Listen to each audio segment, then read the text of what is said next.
Hello एलरोड जो 2008 में $425,000 यानी कि 350 करोड़ के डेट में थे, एक आदत उन्होंने बदली और आज 800 करोड़ से ज्यादा की नेटवर्थ है।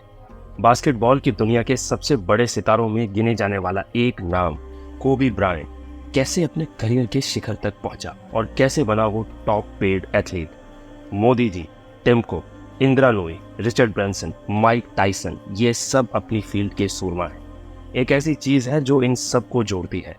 क्या है वो एक राज जो इनको दुनिया से अलग बनाता है? दोस्तों, आज हम बात कर रहे हैं उस रहस्य की जो 2300 साल पहले वैदिक काल में आचार्य चरक ने बताया था और आज मॉडर्न साइंस उसको प्रूव कर रही है। हम बात कर रहे हैं ब्रह्म मुहूर्त की।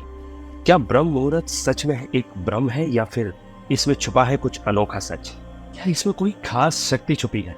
क्यों एक सन्यासी से लेकर स्टूडेंट तक सबके लिए ब्रह्म मुहूर्त को बेस्ट माना जाता है? इस वीडियो में ये सवालों के जवाब के साथ साथ और भी चीजें आप जानोगे जो ब्रह्म मुहूर्त से जुड़ी है। इस वीडियो में आपको पता चलेगा कि क्या होता है ब्रह्म मुहूर्त और क्या है इसके पीछे की साइंस। आपके सबकॉन्शियस माइंड पे इसका क्या इम्पैक्ट है, आपके गोल्स, आपकी ड्रीम लाइफ इससे कैसे पूरी हो सकती है। जो ब्रह्म मुहूर्त में नहीं उठ सकते उनके लिए कौन सा टाइम बेस्ट है और कुछ हैक्स जो आपको एक मॉर्निंग पर्सन बना सकते हैं। People who wake up early in the morning. I get up at 4 first thing in the morning, 3 in the morning. Do your 30 second में मुझे नींद आ रही है। Now imagine you wake up. Morning देखिए, I would say ब्रह्म मुहूर्त starts at 4:10। जैसे meditation का best time जो है एक्चुअली मॉर्निंग ही है। दोस्तों, ब्रह्म मीन्स ब्रह्मांड और मुहूर्त मीन्स समय, मतलब ब्रह्मांड का समय, परमात्मा का समय, यूनिवर्स का समय। एक दिन होता है 1440 मिनट से और एक दिन में होते हैं 30 मुहूर्त, मतलब एक मुहूर्त हुआ 48 मिनट का। सनराइज में रुद्र मुहूर्त होता है, उससे पहले समुद्रम और उससे ठीक पहले होता है ब्रह्म मुहूर्त, मतलब सनराइज से 96 मिनट पहले ब्रह्म मुहूर्त शुरू होता है और 48 मिनट पहले खत्म। अगर सनराइज सुबह 7 बजे है तो ब्रह्म मुहूर्त 5:24 पे होगा। अल्बर्ट आइंस्टाइन ने कहा है कि science without religion is lame and religion without science is blind. तो आइए रिलीजन और साइंस दोनों डिस्कस करते हैं। दोस्तों, सनातन धर्म में कहते हैं वर्ण कीर्ति मति लक्ष्मी स्वस्थ्यम विंदति ब्रह्म मुहूर्ते संजाग्रच्यम वा पंकजम यथा। मतलब ये कि आपके विजडम, वेल्थ, ब्यूटी, हेल्थ सबको सपोर्ट मिलती है ब्रह्म मुहूर्त से। सिखिज्म में सनराइज से पहले वाले टाइम को इंपॉर्टेंट माना जाता है, इसको अमृत वेला कहते हैं। इस्लाम में भी फज्र की नमाज यानी कि सनराइज से पहले की नमाज को बहुत इंपॉर्टेंट माना जाता है और ऑलमोस्ट हर धर्म इस टाइम को इंपॉर्टेंट मानता है। एंड मजे की बात तो यह है दोस्तों कि हमारे हिंदू धर्म में हजारों साल पहले जो कहा गया वो सब साइंटिफिक था। आप ये ग्राफ देखो, यह है मेलेटोनिन और कोर्टिसोल का ग्राफ। दोस्तों, मेलेटोनिन वो हार्मोन है जिसका काम है हमें सुलाना और ये हमारी बॉडी में रात को बनता है और डे लाइट आने पे घटता जाता है। और दूसरा हार्मोन है कोर्टिसोल जिसका काम है हमें अलर्ट करना, जगाने का, जो दिन चढ़ने पे बढ़ता है। तो ब्रह्म मुहूर्त वो टाइम है जब हमारी बॉडी में मेलेटोनिन घट रहा होता है और कोर्टिसोल बढ़ रहा होता है, मतलब सुलाने वाला हार्मोन घट रहा होता है और जगाने वाला बढ़ रहा होता है। अब ये तो हो गया हमारी बॉडी के अंदर, अब चलते हैं बाहर। International journal of yoga and allied sciences के मुताबिक सुबह के वक्त हवा में प्रेजेंट नेसेंट ऑक्सीजन आसानी से हमारे हीमोग्लोबिन के साथ मिक्स हो जाता है, जिससे ऑक्सी होमोग्लोबिन बनता है। इसके कई फायदे हैं दोस्तों, जैसे कि इम्यूनिटी सिस्टम को बूस्ट मिलता है, एनर्जी लेवल बढ़ता है, पीएच लेवल का संतुलन बनता है, दर्द, थकान और क्रैम्प्स कम होते हैं। रेस्पिरेटरी सिस्टम की बात करें तो अर्ली मॉर्निंग में एनवायरनमेंट में 41% ऑक्सीजन और 4% कार्बन डाइऑक्साइड होता है, मतलब आपकी लंग की कैपेसिटी बढ़ती है। ब्रह्म मुहूर्त में उठने वक्त हमारी बॉडी में एक एनर्जी सर्ज होता है। दोस्तों, ये समय हमारे ब्लड सर्कुलेशन को भी इंप्रूव करता है, जिससे हमारा दिल और पूरा कार्डियोवास्कुलर सिस्टम हेल्दी रहता है। एक स्टडी के मुताबिक 600 वॉलंटियर्स को 2 ग्रुप्स में बांटा गया, जिसमें 300 लोग जो थे वो ब्रह्म मुहूर्त में उठ रहे थे और बाकी 300 उसके बाद। जब दोनों ग्रुप्स को कंपेयर किया तो ब्रह्म मुहूर्त में जागने वाले ग्रुप में क्वालिटी ऑफ लाइफ, हेल्थ में सेटिस्फैक्शन, लाइफ में मजा, कंसंट्रेशन और एनर्जी काफी ज्यादा थी और नेगेटिव फीलिंग्स में भी एक सिग्निफिकेंट डिफरेंस था। बायोलॉजिकल इम्पैक्ट तो हमने समझ लिया, अब ये समझते हैं कि ब्रह्म मुहूर्त का सबकॉन्शियस माइंड पे क्या इम्पैक्ट होता है। दोस्तों सबकॉन्शियस माइंड वो पार्ट है हमारे माइंड का जो हमेशा एक्टिव रहता है, चाहे हम कॉन्शियस लेवल पर अवेयर हो या ना हो। ये हमारी हैबिट्स, हमारे बिलीफ और हमारे इमोशंस को कंट्रोल करता है। ब्रह्म मुहूर्त में जब हमारी सराउंडिंग्स काम होती है और हम अपने आप को एक पीसफुल इन्वायरमेंट में डाल लेते हैं, तो हमारा सबकॉन्शियस माइंड भी एक रिसेप्टिव मोड में आता है। ये टाइम हमारे माइंड को नए आइडियाज, पॉजिटिव थॉट्स और एफर्मेशंस को एक्सेप्ट करने के लिए तैयार करता है। स्वामी विवेकानंद जी ने कहा था कि concentration is the essence of all knowledge, और कंसंट्रेशन के लिए ब्रह्म मुहूर्त बहुत पावरफुल है। दोस्तों अफर्मेशंस और विजुअलाइजेशंस के लिए इस टाइम को बेस्ट माना जाता है। कुछ ऐसी एफर्मेशंस आप सुबह उठ के खुद को बोल सकते हो, खुद को सुबह सुबह चार्ज अप कर सकते हो, जैसे कि मैं डिजर्व करता हूँ कि दुनिया की हर अच्छी चीज मेरे साथ हो, मुझे अपनी कैपेबिलिटीज, अपने कॉन्फिडेंस पर पूरा भरोसा है, हर चीज जो मेरे साथ हो रही है वो मुझे मेरे गोल्स के करीब लेके जा रही है, मैं प्यार, सफलता और खुशी डिजर्व करता हूँ, मैं एक क्रिएटर हूँ, मेरे थॉट्स मेरी फीलिंग्स मेरी रियलिटी बनाते हैं और मैं खुशियों से भरी रियलिटी बना रहा हूँ। ऐसी एफर्मेशंस जब हर रोज सुबह उठ के आप खुद को बोलते हो तो सुबह सुबह एक स्विच ऑन हो जाता है, आप खुद को चार्ज कर लेते हो, अपने आप को एक पॉजिटिव और इंस्पायर्ड स्टेट में ले आते हो। अब ये भी जानते हैं कि क्या है जो ब्रह्म मुहूर्त में नहीं करना चाहिए। दोस्तों इस टाइम पे खाना नहीं खाना चाहिए, ये बीमारियां पैदा कर सकता है, और इस टाइम पे कोई बहुत ही स्ट्रेस वाला काम नहीं करना चाहिए। अब ये भी जानते हैं कि ब्रह्म मुहूर्त पे किसको नहीं उठना चाहिए। अष्टांग हृदय जो कि एक आयुर्वेदिक बुक है, इसके हिसाब से कुछ लोगों को ब्रह्म मुहूर्त पे नहीं उठना चाहिए। अगर कोई लेडी प्रेग्नेंट है तो उसको ब्रह्म मुहूर्त पे नहीं उठना चाहिए, छोटे बच्चों को नहीं उठना चाहिए। अगर कोई अपनी पूरी लाइफ ब्रह्म मुहूर्त में नहीं उठा लेकिन बुढ़ापे में आके सोच रहे हो तो उनको भी नहीं उठना चाहिए। और जो लोग किसी शारीरिक या मानसिक बीमारी से ग्रस्त हैं उन्हें भी इस टाइम पर नहीं उठना चाहिए। देखो इस वीडियो का मतलब ये ना निकालें कि जो ब्रह्म मुहूर्त में नहीं उठ सकता वो सफल नहीं होगा, वो तो आलसी ही है। दोस्तों अगर आप सुबह ब्रह्म मुहूर्त में नहीं उठ रहे तो ये कोई पाप नहीं है। दोस्तों अगर सुबह उठने के लिए आपने स्ट्रेस ले लिया कि यार मुझे तो कल जल्दी उठना ही है, मेरे को तो उठना ही पड़ेगा, मैं उठ नहीं पाया, तो ये आपके लिए और नुकसान करेगा। अगर नींद पूरी नहीं करी, स्ट्रेस के साथ सुबह उठे तो सारा दिन सुस्त रहोगे, हेल्थ भी खराब हो जाएगी। अब ऐसे में ये समझना जरूरी है कि आपके लिए क्या बेस्ट है।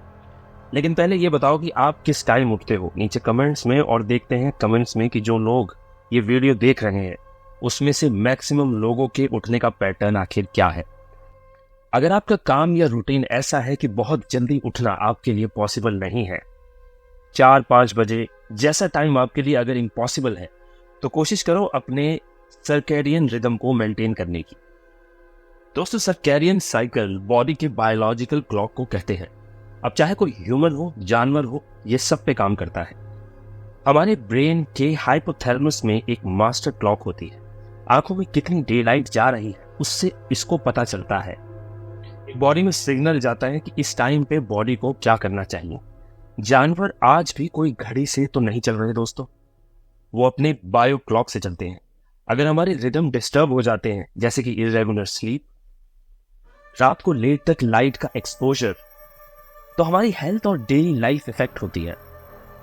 जब भी हम अपने इंटरनल सर्कैडियन रिदम के खिलाफ काम करते हैं तब ये सिर्फ नींद को ही डिस्टर्ब नहीं करता, बल्कि हमारे शरीर में कई बायोलॉजिकल प्रोसेस को भी डिस्टर्ब करता है, जिससे हमारी ओवरऑल हेल्थ खराब होती है दोस्तों। बहुत बार इसका असर एकदम नहीं दिखता। 20s में अगर सर्कैडियन रिदम के साथ खिलवाड़ किया जाए तो उसका असर 30s या 40s में नजर आ सकता है। फॉर एग्जाम्पल, आप मिडनाइट में सडनली सोचते हो कि चलो कुछ खाते हैं, तो आपका जो शरीर है वो न्यूट्रिएंट्स को स्टोर या रिलीज करने में कंफ्यूज्ड हो जाता है। इससे इंसुलिन हार्मोन भी डिस्टर्ब हो जाता है, जो ब्लड शुगर के लेवल्स को रेगुलेट करता है। दोस्तों यही कारण है जो लोग नाइट शिफ्ट्स में काम करते हैं या कॉल सेंटर में रात को या ग्रेवयार्ड शिफ्ट्स में काम करते हैं, उनका मेटाबॉलिज्म वीक होने के चांसेस ज्यादा रहते हैं, यानी ओबेसिटी, हाई ब्लड प्रेशर जैसी चीजों का रिस्क रहता है। दोस्तों ये जो आप स्क्रीन पे देख रहे हो ये सर्कैडियन साइकिल है। दोस्तों कोशिश करो जितना इसको मैच कर पाओ उतना आपकी बॉडी, माइंड और हेल्थ के लिए इफेक्टिव रहेगा। क्या आप जानते हैं कि लोगों के स्लीप साइकिल के बेसिस पर उनको मॉर्निंग क्रोनोटाइप और इवनिंग क्रोनोटाइप से क्लासिफाइड किया जाता है। वो लोग जो रात को जल्दी सोते हैं और सुबह जल्दी उठते हैं उन्हें मॉर्निंग क्रोनोटाइप कहा जाता है, और जो देर रात से सोते हैं और देर से उठते हैं वो है इवनिंग क्रोनोटाइप।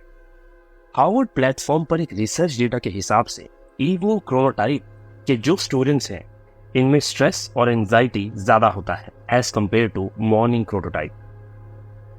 दोस्तों, अगर मैं आपसे अपना पर्सनल व्यू शेयर करूं तो हमें चीजों को खुद एक्सपीरियंस करके देखना चाहिए। जब मैं कुछ दिन सुबह जल्दी उठा तो मैंने फील किया कि मैं ज्यादा प्रोडक्टिव रहा, ज्यादा अच्छा दिन गया, हर चीज में अच्छे से टाइम स्पेंड कर पाया, और सुबह जो खुद के साथ टाइम बिताया वो बहुत पावरफुल लगा, और मैंने ये फायदे लेने के लिए खुद को मॉर्निंग पर्सन बना लिया। ऐसे ही आपको देखना है कि आपको क्या बेस्ट सूट करता है। अगर आपको लगता है कि आप अपने उठने के टाइम को ठीक करना चाहते हो, तो सर्कैडियन रिदम से मैच करना चाहते हो, मॉर्निंग के बेनिफिट्स लेना चाहते हो, तो एकदम से कोई बड़ा चेंज मत करना। ऐसा ना हो कि रात को 1-2 बजे सोते हो और अचानक सोचो कि कल से मुझे 4-5 बजे उठना है। इससे गड़बड़ हो जाएगी दोस्तों। ऐसे केस में पहला गोल ब्रह्म मुहूर्त में उठना नहीं होना चाहिए। पहला गोल ये हो सकता है कि सुबह थोड़ा जल्दी उठना है और ऑलमोस्ट सेम टाइम पर रोज उठना है। धीरे धीरे आप अपनी बॉडी क्लॉक को चेंज कर सकते हो। दोस्तों, अगर आप अपने उठने के टाइम को इम्प्रूव करना चाहते हो तो कुछ क्विक टिप्स आपको दे रहा हूं। जो भी टिप आपको काम की लगे उसको जरूर एग्जीक्यूट करना। अगर तो आप अलार्म के साथ उठते हो तो अपनी अलार्म क्लॉक को या अपने फोन को बेड के पास रखने की जगह थोड़ा दूर रखो, ताकि आप उसके लिए उठो और आप एक रूटीन में आ जाओ। एक बड़ा चेंज करने की जगह ग्रेजुअल चेंजेस करो, मतलब 15-15 मिनट रोज अर्ली करते जाओ और अपने टारगेट टाइम को मीट करो। सोने से पहले अपने कमरे के कर्टन्स खोल के सो, सो दैट सुबह डे लाइट जब आए तो आप नेचुरली जल्दी उठ पाओ। हमारे इलेक्ट्रॉनिक डिवाइसेस या फोन से जो ब्लू लाइट एमिट होती है ये हमारी नींद को डिस्टर्ब करती है दोस्तों, हमारे लिए सोना मुश्किल करती है। तो सोने से पहले इसको कट करो। सोने से कुछ टाइम पहले फोन छोड़ दो, स्क्रीन छोड़ दो। इससे क्वालिटी स्लीप भी आएगी और जल्दी सो पाओगे। सोने से पहले यह भी जरूरी है कि हमारा माइंड शांत हो। कोई बहुत ही इमोशन वाली बात कर रहे हैं या कोई बहुत ही इमोशन वाली सीरीज देख रहे हो, इसकी जगह बेटर रहेगा सोने से पहले मेडिटेट कर लो या प्रेयर कर लो या खुद के साथ बात कर लो। अपनी सर्कैडियन रिदम को मेंटेन करने के लिए यह भी जरूरी है कि हर रोज आपका जो खाने का टाइम है, काम करने का टाइम है, वर्कआउट का टाइम है, अगर सिमिलर रहे तो आपके लिए और अच्छा होगा।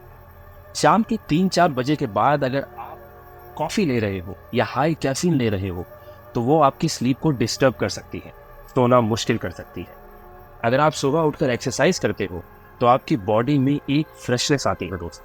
आपकी बॉडी हर रोज उस फ्रेशनेस के लिए क्रेव भी करती है और आप जल्दी उठने के पैटर्न में अपने आप आ जाते हो।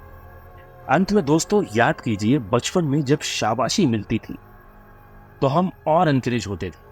जब किसी काम करने पे टॉफी मिलती थी हमें अच्छा लगता था। तो खुद को रिवॉर्ड जरूर करो। जब भी अपने टारगेट टाइम को मीट करो उठने वाले, तो अपने आप को किसी फॉर्म का रिवॉर्ड जरूर दो। दोस्तों याद रखो कि जो चीज मेरे लिए या किसी और के लिए काम कर गई वो जरूरी नहीं है आपके लिए भी बेस्ट हो। आप सबकी सुनो, ट्राई करो, एक्सपेरिमेंट करो और देखो आपके लिए क्या बेस्ट है। तो दोस्तों ये थी आज की वीडियो। अगर आपको ऐसे और टॉपिक्स पर जानकारी चाहिए तो इस चैनल को सब्सक्राइब जरूर करें और इस वीडियो को लाइक और शेयर करना ना भूलें, ताकि आपको ऐसी ही और दिलचस्प जानकारी सुनने को मिलती रहे। मैं हूं व्यास, आपका कहानीकार। अब अगली कहानी तक जिज्ञासु रहिए और सूचित रहिए। धन्यवाद।